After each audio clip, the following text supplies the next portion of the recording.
Spirit, I need you. Come, Holy Spirit, I pray.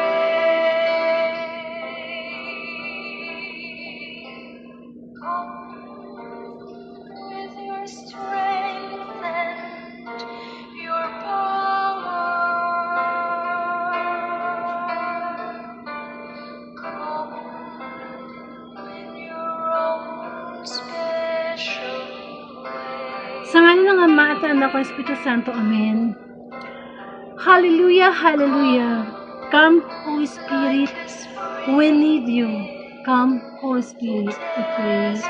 Ama sa langit, napakabuti mo sa lahat ng panahon, sa lahat ng pagkakataon. Sa oras na ito, kami pinagpupuri at nagpapasalamat sa iyo sapagkat, O Lord, ikaw ay naghahain ng pagkaing spiritual online. Ngunit bago kami magpatuloy, Panginoon, hindi po kami nakapatawaran sa aming mga kahinaan, sa aming mga kasalanan. Patawarin at tagisin mo kami lalo na sa oras na ito na alam namin naririto ang presensya ng iyong banal na Espiritu.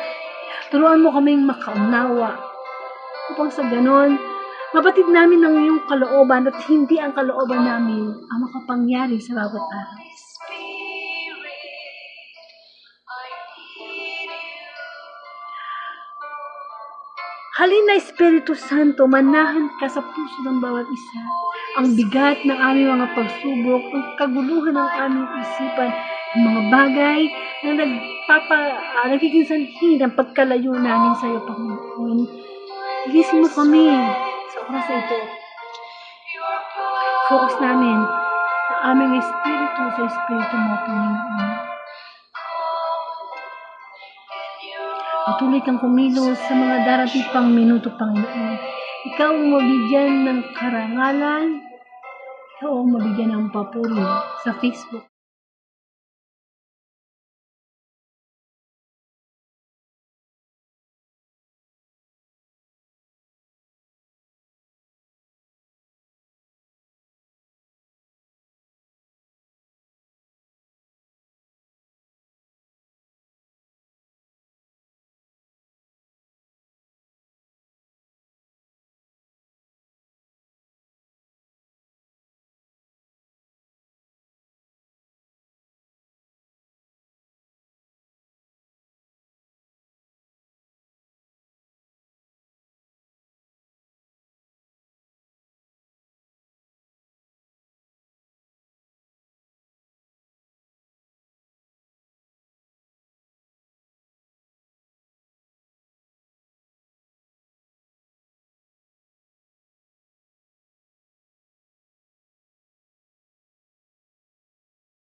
Banal na Espiritu, ikaw ay manahan sa aming buhay.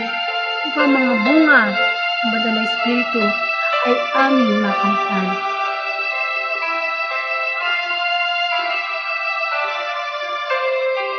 Ang lahat ng ito'y dalangin ko sa Ama, sa pangalan ng Anak, at sa Espiritu Santo. Amen. So welcome po sa Word of God, Daily Gospel, na kung saan ang layunin ng Facebook Live na ito ay ipalaganap ang mabuting balita through social media, kamukha po ng Facebook Live. At ito po ay nagsimula noong 2019 at salamat sa Panginoon hanggang sa mga oras na ito ay ginagamit niya ang Facebook Live o social media para araw-araw makapagnilay tayo ng salita ng Diyos. Hindi lang tuwing linggo. Kasi di ba, usually ang mga tao nakikinig lang sila ng salita ng Diyos tuwing linggo. Hindi bilang mga Katoliko, tayo ay merong everyday mass, usually 6 o'clock in the morning. So kung hindi mo tayo maka-attend ng everyday mass, pwede tayong makinig ng mabuting balita sa YouTube, sa TikTok, ito sa mga ganitong gawain, sa Facebook Live, upang lagi tayong makakain ng spiritual na pagkain. Kasi sabi nga ng Panginoong Hesus, hindi lang sa tinapay nabubuhay ang tao, kundi sa bawat salitang namumutawi mula sa bibig ng Diyos. So bago po tayo magpatuloy, basahin po natin ang mabuting balita noong February 14, 2026, kahapon po, Saturday Gospel. Upang sa ganon, mapagnilayan po natin ano ba yung mabuting balita kasi ano yun pagkaing spiritual natin. Amen. So, hallelujah, hallelujah, hallelujah. Purihin ng Diyos ang makapangyarihan sa lahat. Hallelujah, hallelujah.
A proclamation of the Holy Gospel according to Mark. Glory to you, O Lord.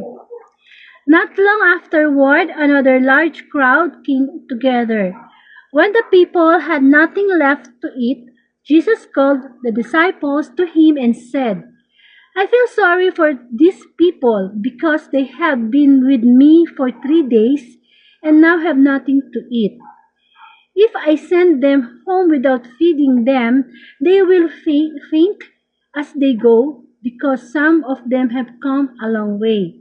His disciples asked him, Where in this desert can anyone find enough food to feed all these people?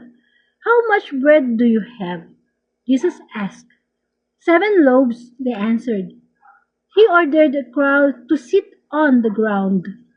Then he took the 7 loaves, gave thanks to God, broke them, and gave them to his disciples to distribute to the crowd, and the disciples did so.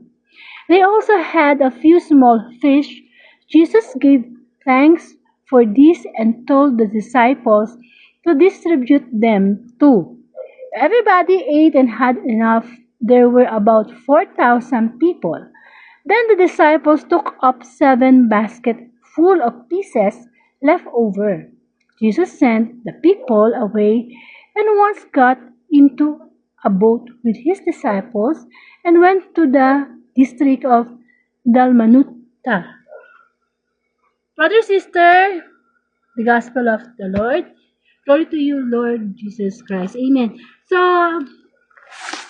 ang mabuting balita po, kahapon ay ang pagbasa ng mula kay San Marcos, chapter 8, verses 1 to 10. And tungkol po ito sa pagpapakain sa 4,000. Ako nga po pala si Sister Angelica, third day from Bulacan, isa po akong Katoliko. So, bigyan po natin ng senaryo yung mabuting balita. Ito po yung masasabi nating isa sa mga himalang ginawa ni Kristo, yung pagpapakain niya sa napakaraming tao na hindi ba nagtiyaga ng ilang araw na pakikinig sa kanyang pangangaral ng salita ng Diyos, pagpapagaling, amen. And, syempre, nagkaroon po parang sitwasyon, no, na, syempre, nakikinig sila, dumating yung time na, syempre, magugutom yung mga tao. Nung sa lugar nila, talaga wala namang sari-sari store doon, para makabili ka agad ng pagkain. So, ngayon, lumapit sa kanya ang alagad at sinabi niya, saan po tayo kukuha ng pagkain? Kasi napakarami po talagang tao. Ngayon, tinanong ng Panginoong Jesus, ilan ba ang tinapay niyo dyan? Tapos, ang sabi nung isa, 7 po. Tapos, sabi ng Panginoong Jesus, nagbibigay siya ng instruction, no? Sige, paupuin mo yung mga tao sa lupa. At kinuha niya yung 7 tinapay. Hindi lang yun, may kasama pang isda yun At tumingin siya sa langit, nagpasalamat siya sa Ama. pira-piraso niya yon at binigay sa kanyang mga alagad. Ang ginawa na ng mga alagad, pinamahagi sa mga tao doon. At kasama na rin yung mga isda, no? At alam mo, kumain ng lahat ng tao. Lahat sila nakakain at nabusog. At hindi lang sila nabusog. May natira pa. May natira pa doon sa pagkain ipinamahagi ni Kristo. Amen. So, ayun po yung senaryo ng mabuting balita kahapon. So, kung makikita niyo, small to big. Alam niyo po, maraming aspeto na makikita natin. Ano ba yung pagninilay na pwede natin gawin? Kasi pag nakikinig tayo ng salita ng Diyos, meron yung pagninilay para sa atin eh. Pero ito, nakikita ko small to big kasi, ito, nagsimula siya sa maliit eh. Diba?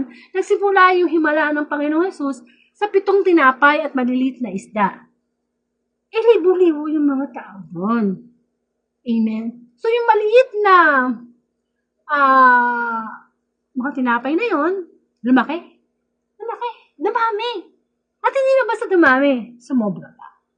So, sa atin, kung bibigyan po natin ng pagninilay sa buhay natin, hindi lang naman yung literal na tinapay at na isda ang tinutukoy dito, kundi tayo mismo sa buhay natin.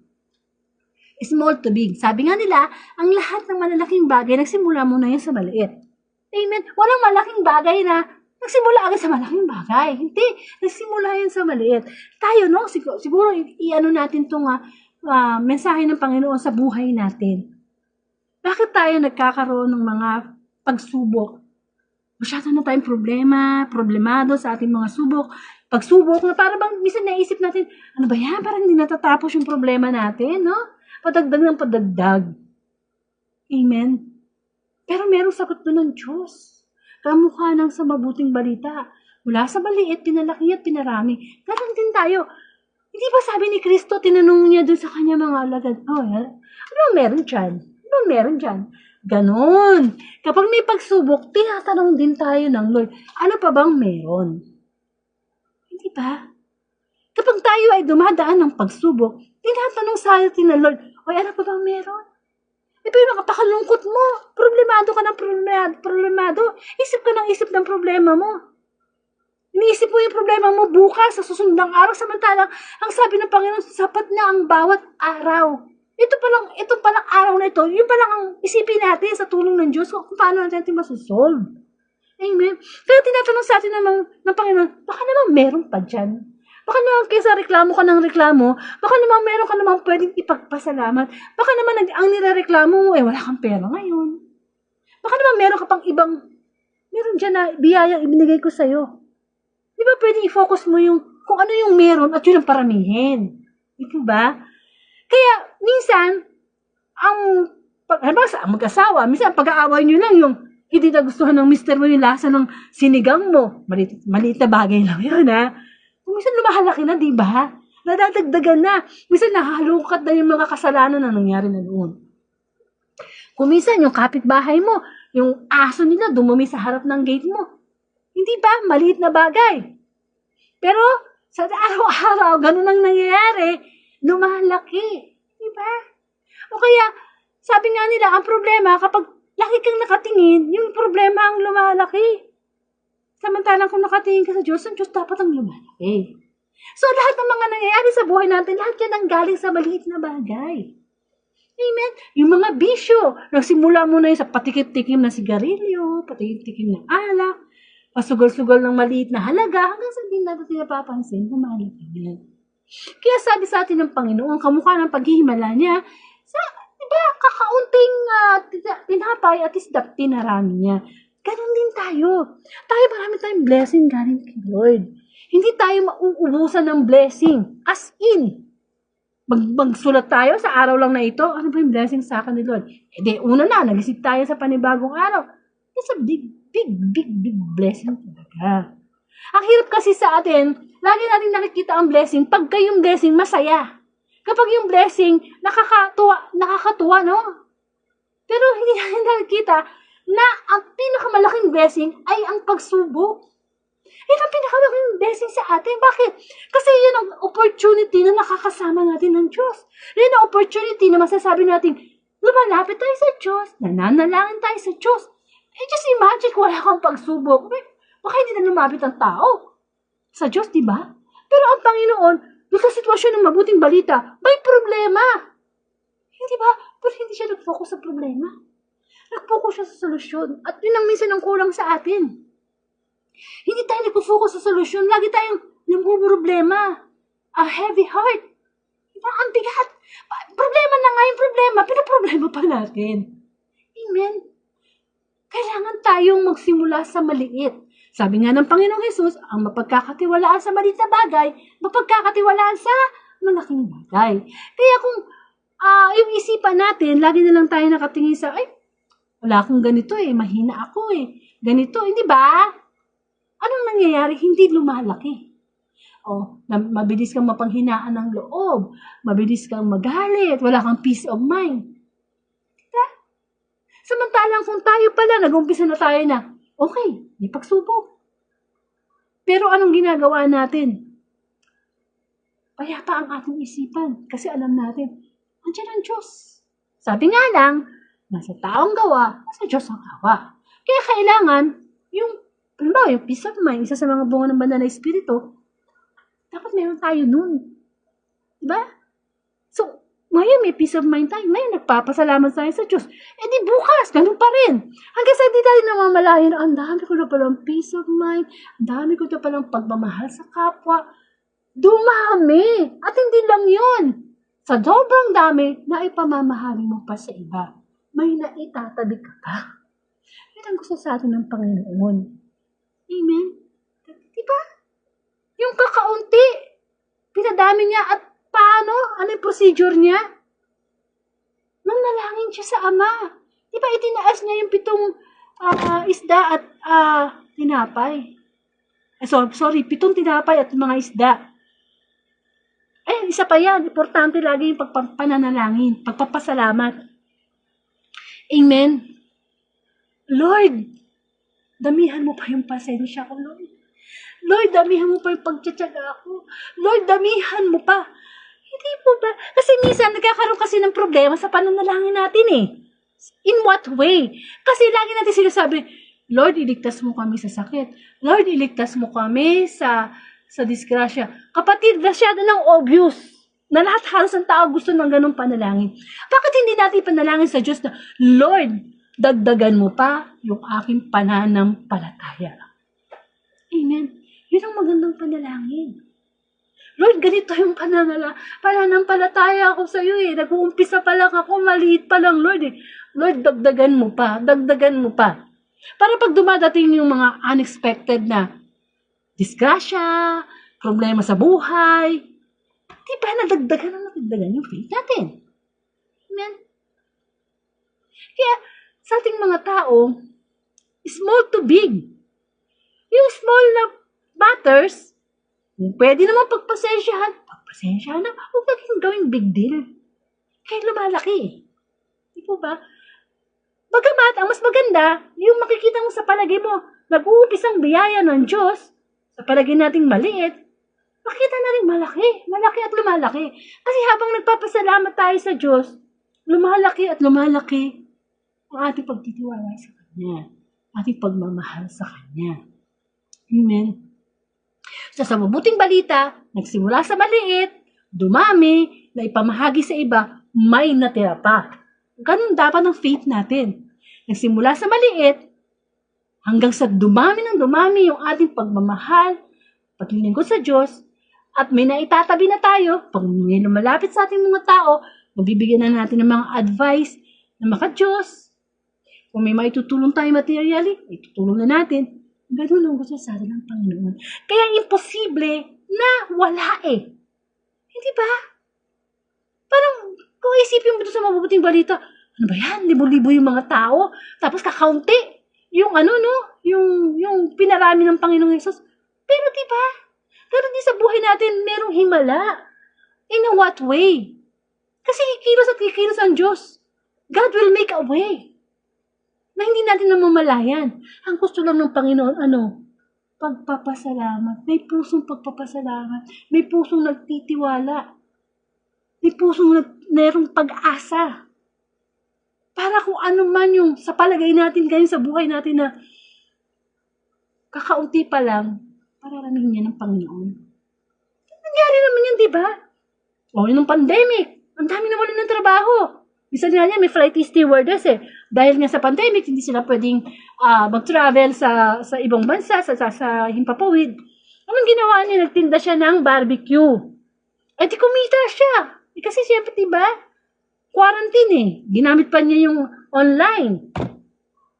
Sabi niya, kung gusto, may paraan. Kung ayaw, maraming dahilan. Pero, wag nating papayagan na ang dyablo, ilagay sa isip natin na, maliit na bagay lang yan. Maano yan, walang kwenta yan. Hindi. Kung minsan nga, yung mga walang kwentang bagay, doon ang biyaya ng Diyos. Yung mga bagay-bagay na itinatapon mo dyan, mga basura, di ba? Sabi nga, ang yaman, ang pera, nasa basura. Yung timba na tinutuluan ng gripong sira, yung drop, tulo-tulo na tubig mula sa gripo. Hindi ba magdamag? Ano lang yung tulo-tulo, pag magdamag yung nagtututulo, kinabukasan puno na yung timba. Yan ang sinasabi ng Diyos. Tingnan mo si David and Goliath, di ba? Si David, ang lit-lit niyang bata, tapos, di ba natalo niya si Goliath? Anong gamit niya? Tirador. Kaya huwag nating mamaliitin ang maliliit. Yung tawag dito, yung alikabok. Huwag natin mamaliitin niya, mas mapunta sa mata natin, mapuwing tayo. Yapang tayo. So, anong gusto ng Panginoon? Walang maliit na biyaya sa Diyos. Lahat pwede niyang palakihin kung patuloy lang tayo magtitiwala sa Kanya. Amen. So magkaroon po tayo ng closing prayer. Ama, marami pong salamat sa pagpapaalala mo sa amin na lahat ng blessing mo, magsimula niya po sa maliit, lalaki at maibabahagi pa namin yan sa iba. Patuloy lang kaming manalangin na dagdagan mo ang aming pananampalataya sa iyo, O Lord. Ama namin, sumasalangit ka, sabahin ang ngalan mo, mapasa amin ang kaharian mo. Sabihin ang loob mo dito sa lupa para nasa langit. Bigyan mo kami ng aming kakanin sa araw-araw at patawarin mo kami sa aming mga sala para ng pagpapatawad namin sa nagkakasala sa amin. Huwag mo po kaming pahintulo sa tukso. Iadya mo po kami sa lahat ng masama sa ngalan ng Ama at ng Anak at ng Espiritu Santo. Amen. Amen. So, maraming pong salamat ang ating Diyos, ang ating pinakinggan. Pakashare na lang po itong February 14 Saturday Gospel bilang pagsunod sa ating misyon sa Diyos. Tayo pa naghanap ng mabuting balita online. Diba? Sabi nga panaghanap natin ng mabuting balita. And of course, susunod na po ang February 15, 2026 Sunday Gospel. Nawa kung hindi pa tayo nakakapagsimba, simba na tayo mamaya. Or, tawag dito, importante, ito, lalong araw na to, no? February 15, Sunday Gospel. Bilang mga Katoliko, magsimba po. Maraming po salamat and to God be the glory.